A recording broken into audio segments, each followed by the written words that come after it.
Everyone, तो आज हम लोग क्लास 8 का जो झारखंड बोर्ड का है वो हम लोग पार्ट 3 करेंगे। एक्सरसाइज कौन सा है? 1.1.2। ठीक है, पार्ट 3 जिसमें सारे क्वेश्चन हो चुके हैं। अब सिर्फ बचा है क्वेश्चन नंबर 7। ठीक है, क्वेश्चन नंबर 6 तक हम लोग पहले ही कर चुके हैं। अब क्वेश्चन नंबर 7 है। अगर आपके पास किताब है तो निकाल के बैठो, जिसका आंसर हमें सिर्फ करना है। ठीक है, इसमें क्या लिखा है तो ध्यान से समझना। इसमें लिखा है क्या है कि निम्नलिखित प्रश्नों का उत्तर दीजिए। वह कौन सी परिमेय संख्या है जिसका योज्य प्रतिलोम वह स्वयं है। ये सारी चीज बेसिक चीजें हम लोग बता चुके। अगर आपने शुरू से पार्ट 1 पार्ट 2 देखे हो तो इसका आंसर आप स्वयं कर दोगे। अगर नहीं देखे हो तो आपको बताना मुझे पड़ेगा ही। अगर कहीं पे कंफ्यूजन हो तो वहाँ पे आप कमेंट बॉक्स में बता देना है कि इसका मतलब क्या होता है, तो मैं जरूर आंसर उसका करूंगा टेलीग्राम पे। और चैनल को सब्सक्राइब और लाइक तब करना जब आपको ये सारी चीज समझ में आ जाए। ठीक है, तो देखो बोला गया वह कौन सी परिमेय संख्या है जिसका योज्य प्रतिलोम वह स्वयं है। अगर हम बोले एक, तो एक का उल्टा तो माइनस एक हो जाएगा, यानी दोनों बराबर नहीं होता। तो कौन सा परिमेय संख्या है? जीरो भी तो एक परिमेय संख्या है। जीरो का उल्टा जीरो ही होगा। क्या जीरो का उल्टा माइनस एक कर दे, ठीक रहेगा? नहीं रहेगा। तो ए नंबर का आंसर क्या होगा? जीरो का उल्टा जीरो। ठीक है, अब देखो बी नंबर 7 का बी नंबर क्या बोला गया है? किसी ऋणात्मक परिमेय संख्या का ऋणात्मक क्या होता है? तो धनात्मक। कोई भी ऋणात्मक संख्या जैसे माइनस एक को का क्या होता है? प्लस एक, यानी ऋणात्मक क्या क्या होगा? धनात्मक। तो यहाँ पे क्या लिख देंगे? धनात्मक, क्योंकि यहाँ पे ऋणात्मक दिया हुआ है। सी नंबर देखो क्या बोला, क्या दो परिमेय संख्या का अंतर एक परिमेय संख्या होता है? हाँ, ये भी सही है। हाँ, अगर आंसर लिखना है 9 में 3 घटा दो बराबर 6। 6 भी परिमेय संख्या है, ये सभी परिमेय संख्या है। ठीक है, डी नंबर देखो क्या बोलता है।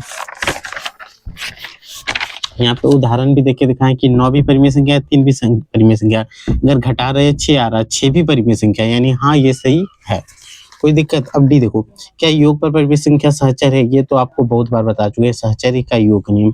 हाँ, क्या लिखेंगे? हाँ, यानी कि हमें पता है ए अगर मान लो कि सहचर्य का परिमेय संख्या, यानी मान लो 9 + 3 बराबर 3 + 9, दोनों का तो बराबर होगा कि नहीं? ये भी परिमेय, ये भी परिमेय, ये भी परिमेय, ये भी परिमेय, सहचर्य में बैठ जाएगा फिटिंग। तो हाँ, ई नंबर देखो, क्या योग के अंतर्गत परिमेय संख्या क्रम भिन्न होगा? योग के अंतर्गत भी होगा। हाँ, कैसे? 9 जोड़, यहाँ तो सहचर्य में तो 3 को लेते हैं, नहीं तो यहाँ लिखते हैं 9 + 3 + 2, 3 + 2 + 9। उदाहरण के लिए ये सब आपको नहीं लिखना, सिर्फ हाँ ना लिखना है।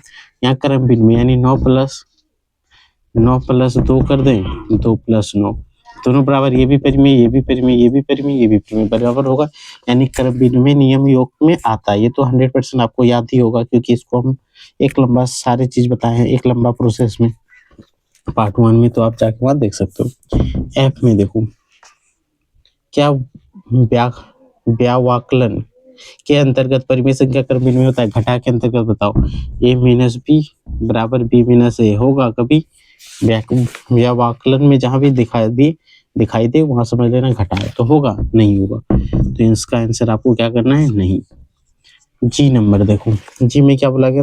क्या व्याकलन के अंतर्गत परिमेय संख्या सहचर्य है? क्या ये आपको बताए थे? सॉरी, क्या आपको ये वाला नियम बताए थे? आप बताओ कमेंट बॉक्स में।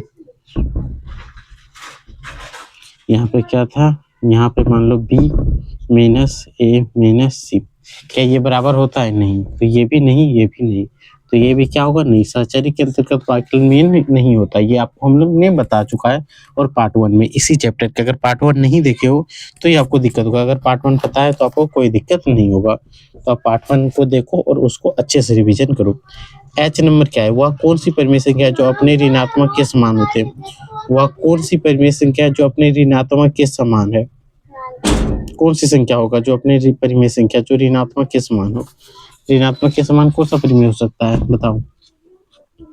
एक को ले तो उसका ऋणात्मक -1 होगा कि नहीं? लेकिन जीरो ले ले तो जीरो होगा, इसका ऋणात्मक भी जीरो होगा, धनात्मक भी जीरो होगा। तो एच नंबर का आंसर क्या होगा? जीरो। एच के बाद आई पे पहुंच जाओ। परिमेय संख्या के लिए योज्य तत्सम क्या है? क्या जोड़े कि वही चीज रह जाएगा। जैसे कि मान लो परिमेय संख्या 1 है, उसमें क्या जोड़ दे कि वही चीज रह जाएगा। तो हम लोग जोड़ते हैं 1, तो योज तत्समक में क्या आएगा 1, यहाँ पे आंसर हो गया 1। तो ये मुख्य रूप से क्या है आंसर। अगर कोई भी क्वेश्चन और भी आपके मन में आते रहे तो वो आप कमेंट बॉक्स में बताना और टेलीग्राम में कमेंट है, टेलीग्राम में आपको आंसर मिलेगा। टेलीग्राम चैनल का नाम याद रखना क्या है, तो एजुकेशन विद MKC, ठीक है। बहुत बड़ा चैनल है इसीलिए आपको नाम याद रखना है और सब्सक्राइब जरूर करना है, ठीक है। ये पार्ट यहीं पे खत्म हो जाता है और हम लोग बहुत जल्दी शुरू करेंगे 1.3 को। उसको भी हम लोग बेसिक से शुरू करेंगे और अच्छे से अच्छे तरह से उसको सॉल्व करेंगे, ताकि उससे रिलेटेड कोई भी ऑब्जेक्टिव क्वेश्चन क्यों ना आ जाए चैप्टर में, सारा क्वेश्चन में बनाना है और बनाना पड़ेगा, ठीक है।